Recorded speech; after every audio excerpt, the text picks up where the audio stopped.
সব সময় চেষ্টা করি আপনাদের নতুন কোনো রেসিপি দেখাইতে, নতুন কিছু দেখাইতে। তো তার ভিতরে আজকে নতুন একটা আইটেম নিয়ে আসছি, চাল কুমড়ার খোসা আর বিচি ভর্তা।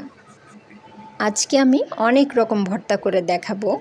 আলু ভর্তা, চাপা শুটকি ভর্তা, তেঁতুলের ভর্তা, কালো জিরা ভর্তা, টাকি মাছের ভর্তা।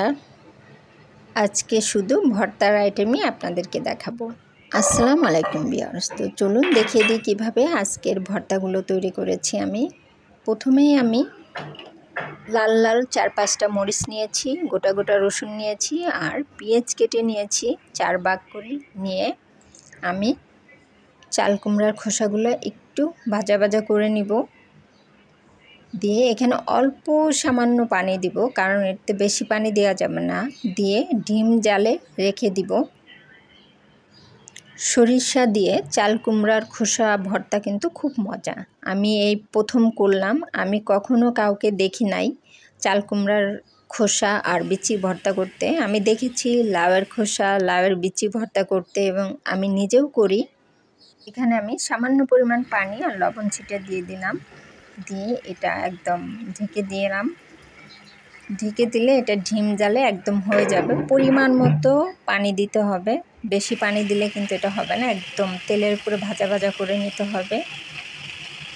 তবে সবচেয়ে মজার ভর্তা হলো এটা, যে আমি কখনো করি নাই, ফার্স্ট টাইম করে আমি যখন ভাত মাখিয়ে খাইলাম, এত মজা, এত টেস্ট, মনে হলো সবার সাথে শেয়ার করি। পুঁই শাকের ডাঁটা শুটকি ভাজি করেছি একটা।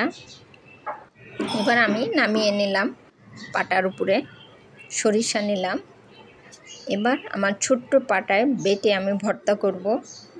ভর্তা করে বন্ধুরা লাস্টে কিন্তু ভাত মাখায় খেতেই হবে। পাটার মাখানো ভাত কিন্তু অনেক মজা। ছোটোবেলা আমাদের মা চাচিরা মাখায় খাইতো, আমাদেরকেও খাওয়াই দিত। খুব সুন্দর করে আজকের ভর্তাগুলো করেছি আমি। আশা করি এই ভর্তাগুলো সবার পছন্দ হবে আর সবার খেতেও ভালো লাগবে, আর করে খাবেন। অনেক মজা, অনেক মজা। ভর্তার তো কোনো তুলনা নাই। প্রায় আমার বাটা শেষ। আমি সব সময় আমার এই ছোটো পাটাটায় আমি ভর্তা বানানোর জন্য রাখি। আমি কোনো ব্লান্ডারে ভর্তা করি না, কারণ পাটায় বেটে ভর্তা করলে ওটার মজা খুব অন্যরকম একটা টেস্ট, ছোটোবেলার টেস্টটা আসে। তার আগে একটু বলে নিই, আমার চ্যানেলটা একদমই নতুন। আপনাদের যদি আমার রেসিপিগুলো ভালো লেগে থাকে তো প্লিজ আমাকে সাবস্ক্রাইব করবেন, ফলো, লাইক, কমেন্ট, শেয়ার করবেন। এখানে আমি রসুন আর পেঁয়াজ ভেজে রেখেছিলাম, সেটা দিয়ে এবার ভর্তাটা সুন্দর করে মাখিয়ে নেব। মাখানো শেষ প্রায়। এই ভর্তার জন্য আমার বাসায় অনেক মানুষ আসে, অনেকেই খেতে চায় ভর্তা। আমার হাতের ভর্তা নাকি অনেক মজা। তো আমি এটা চাল কুমড়ার খোসা আর বিচি ভর্তা করছি। কত সুন্দর আসছে, খেতেও কিন্তু খুব মজা হয়েছে। এই মজার ভিডিওগুলো দেখতে হলে প্লিজ আমাকে সাবস্ক্রাইব করবেন, ফলো দেবেন, লাইক, কমেন্ট, শেয়ার করবেন। এবার আমি পাটায় একটু ভাত নিলাম। পাটায় মেখে ভাত খাওয়া হবে না, সেটা তো হবে না। গরম ভাত পাটায় নিয়ে এবার মাখানো প্রায় শেষ। গরম ভাত, ছোটোবেলার অভ্যাস আমার এটা ভাই, পাটায় ভর্তা করে তারপরে শেষে আমার একটু ভাত মাখিয়ে খেতেই হবে। অনেক মজা। আর এটার যা ঘেরানটা আসছে না, একদম সেই। আমার মতো পাটায় মাখানো ভাত কার কার পছন্দ?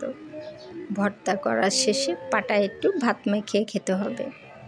আমার নানি ছোটোবেলায় সবসময় বলতো, পাটায় বেটে বাটার পরে যে তুমি ভাত মাখায় খাও, তোমার সব সময় বেশি করে মেয়ে বাচ্চা হবে। আমার নানুর কথাটা। যাই হোক, আলু ভর্তা করেছি। এখানে ভর্তা করেছি কালো জিরা, তেঁতুলের ভর্তা, টাকি মাছের ভর্তা, আর নিয়েছি ছুরি শুটকি। ছুরি শুটকি আমার ভীষণ পছন্দ। ছুরি শুটকি ভুনা করেছি। আর এটা আমার বাসার সবার পছন্দ করে, সবার প্রিয় খাবার এটা। আর চাপা শুটকি লাল মরিচ দিয়ে ভর্তা। কেমন হয়েছে ভিউয়ার্স? সবাই ভালো থাকবেন। আল্লাহ হাফেজ।